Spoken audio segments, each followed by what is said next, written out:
Going to be in English, sorry. The science fiction writer Douglas Adams had a great idea for how to make things completely invisible. You generate a someone else's problem field around it. That way, every time someone looks at the thing, whatever it is, they can't see it because it's someone else's problem. And I think that this is what we do when we think about the climate and ecological crises that are unfolding around us. These are huge problems. They are also conveniently invisible. I'm not just talking about the fact that we can't see the carbon dioxide in the air or that species go extinct before they're even named by science. No, it goes deeper than that. I'm talking about the fact that it's always someone else's problem.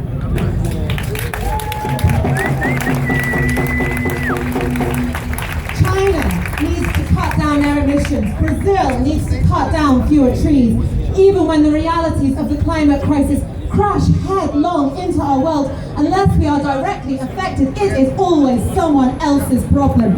Wildfires in California, their problem. Heat waves in Australia, their problem.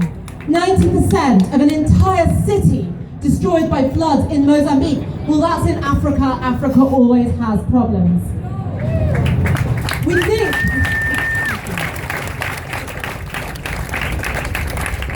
that it is someone else's problem because the system we live in ignores the annihilation of the world around us. When heat waves in Australia were so bad that desiccated bats were falling from the trees like Halloween rain, most of the media was posting pictures of bikini-clad blondes sunbathing on beaches. We think it is someone else's problem because the system that we live in tells us that people over there are not like people over here, and that they need to deal with their problems on their own. We think that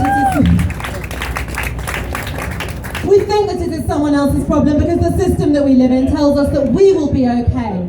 That if we work hard and play by the rules, the system will take care of us. That if we care about the world around us, we should become climate scientists or ecologists and solve the crises. I tried to make a difference by playing by the rules. I studied hard. I did a PhD in ecology. I traveled around the world to study animals and write scientific papers about how we should conserve them. But since I was born, thousands of species have gone extinct. More and more of the rainforest is being cut down, and the oceans are on the way to being filled with more plastic than fish.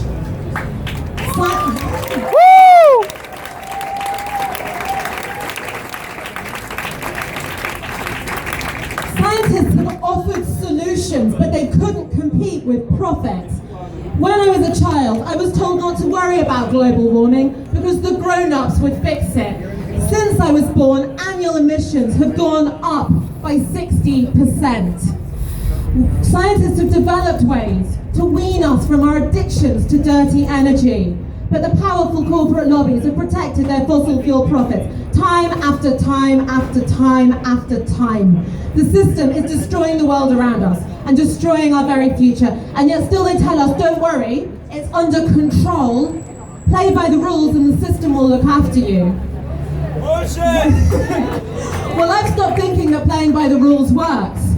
Last year, I joined Extinction Rebellion in breaking the law in London to draw attention to these crises.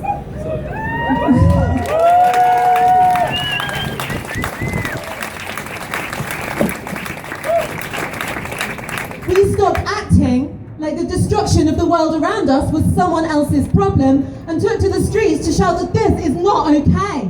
We were finally expressing the reality that we face. And I'm not going to lie, it's not comfortable. It's painful to step out of the comfortable fiction that we all inhabit and live up to the harsh truths. The truth that we cannot carry on living our lives as normal if we want to have lives worth living in the future. The truth that our governments value corporate profits over our very existence. The truth that most of us refuse to realise how bad things will get if we don't act now. And expressing these truths was scary but liberating. Because once you accept the truth, it sets you free. When you realise that the rules of the system are killing us, you can step outside those rules. When you emotionally accept the truth of the climate and ecological crises, you cannot carry on with life as normal. So you're free to break a couple of rules. Go on strike, block a bridge, seize the moment and be a part of history, because you have within yourself the power and the courage to demand change.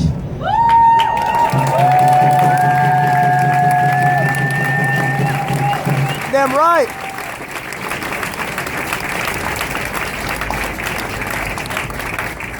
And demand we must, because few great victories have come from asking nicely. Gandhi did not ask nicely. Martin Luther King did not ask nicely. The suffragettes did not ask nicely. People fighting for change, whether it was black people demanding the right to be treated as fully human, or countries throwing off the yoke of colonialism, have had to push relentlessly for what they know to be just and fair. The best movements were non-violent, but they broke rules, and so must we.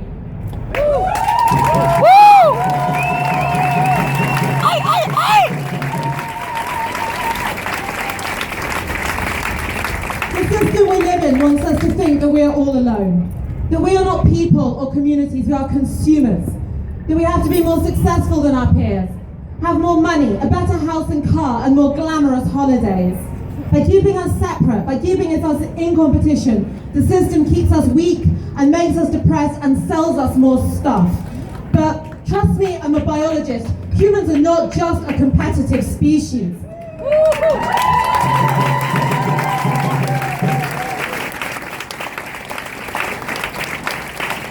Our defining characteristic is our ability to work together. We did not hunt mammoths by being stronger than them. We hunted them by working together. We did not eradicate smallpox from the world through the genius of one person. We did it by working together across the world. Now we must work together to stop the destruction on life on Earth.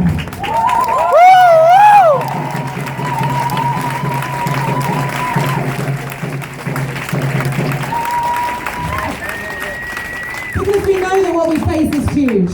This is not a video game where if you die you get another chance. There is no undo function on planet Earth. There are climatic tipping points beyond which there is no return, and we don't know quite where those tipping points lie. But social movements have tipping points too. Points where people start to realize that they are strong and united and free. Points where people start to break the rules of a system that no longer works to keep them safe. Points where people look inside themselves and realize what they will do to defend life itself. 7 months ago, Extinction Rebellion was just a handful of people in the UK. Now we are active on every continent except Antarctica, and we've just shut down central London.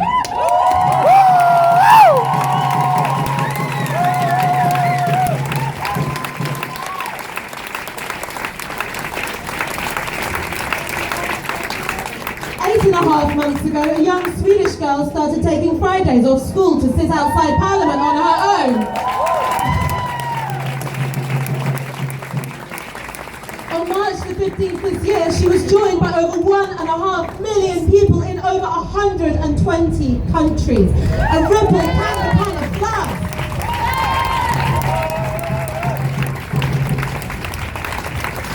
And we have seen the global conversation on climate action grow in volume and in seriousness as the number of people in the streets has grown.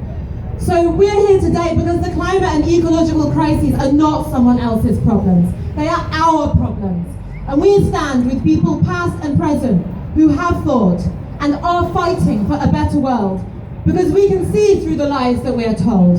We know that we are free, we are many, and we are united, and that together we can create an unstoppable wave of power and courage that can change the world.